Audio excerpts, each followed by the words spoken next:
conflict has been going on for the past 73 years. The Israel-Palestinian conflict has been going on for the past 73 years. Some of the history and events regarding the Israel rights has been wiped out through the years, leading to misinformation and escalating the conflicts even more. The Palestinian and the new generations would now have the story with lots of blind spots, which leading to more anger and the feeling of injustice.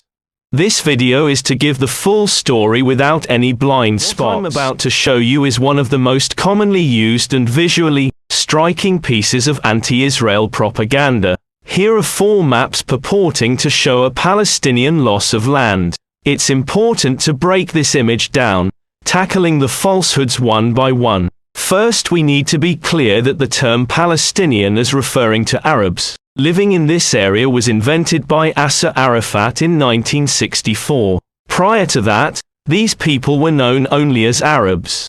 Even in the 1947 UN partition plan, there is no mention of Palestinians, but rather, respectively, the Jewish population and the local Arab population, and this makes sense, because there's never been a Palestinian state. In the same vein, there's never been Palestinian land. Rather, the land was part of the British Mandate for Palestine, a geographical area controlled by Britain after the collapse of the Ottoman Empire at the end of the First World War. The first map thought to show the whole of Palestine in 1946. The flag you see here was actually first adopted in 1964 by the PLO. The vast majority of the area is shaded green to represent the 1 million Arabs living there, whilst the white spots represent 500,000 Jewish inhabitants. This map conveniently omits the area of the Mandate, which on 15 May 1923, Britain severed to create an independent Transjordan.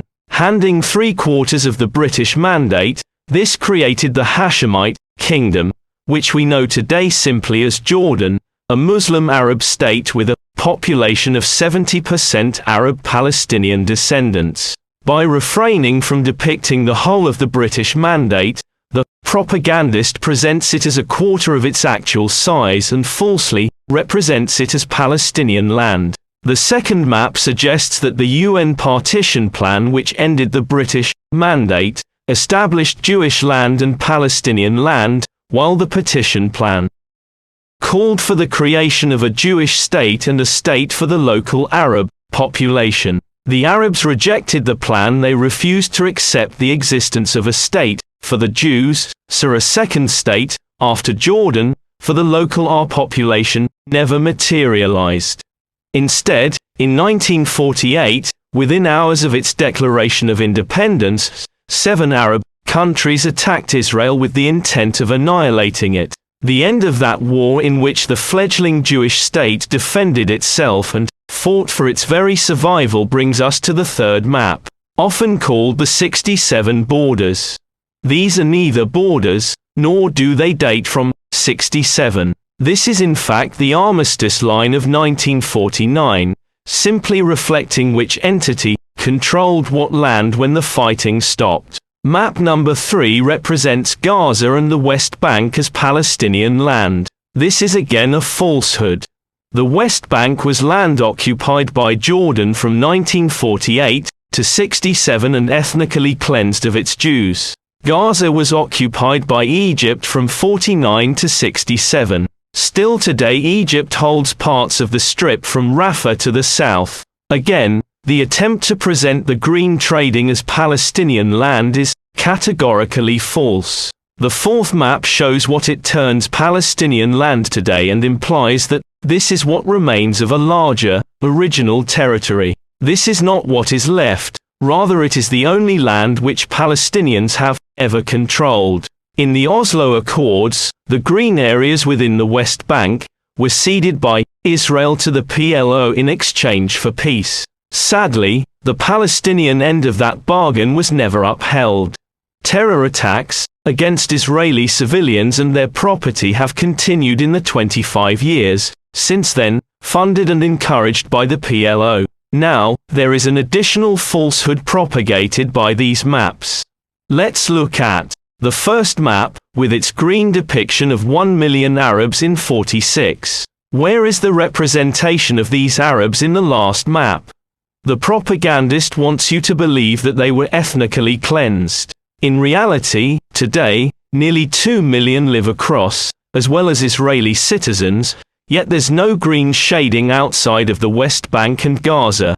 Another blatant falsehood. These false maps are relied on as facts by respect to journalists and academics worldwide, who themselves have been fooled into believing them. They in turn unwittingly spread the propaganda themselves for the 850,000 Jewish refugees of the Middle East and North Africa between 1948 and 1972. Jews and Arab countries face persecution, violence, land and business, confiscations, fines, expulsions, and other forms of persecution. Except for tiny remnants in Morocco and Tunisia, these ancient Jewish communities that predate Islam and Arab conquest by 1,000 years no longer exist. By 1948, much of the Middle East considered Zionism a crime. Jews across the Middle East were oppressed, expelled, even murdered solely for being Jewish. In Syria, Jews were forbidden to leave the country or move from the neighborhoods. A permanent curfew was imposed on them, and Jewish businesses were boycotted.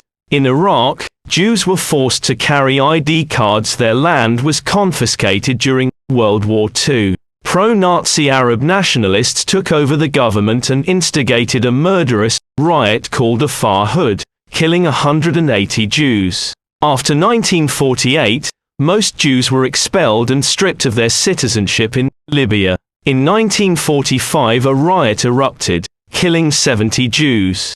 They were stripped of their civil rights, and in 1970 all their land was seized by the state. In Morocco, Jewish schools were destroyed while many Jews were murdered.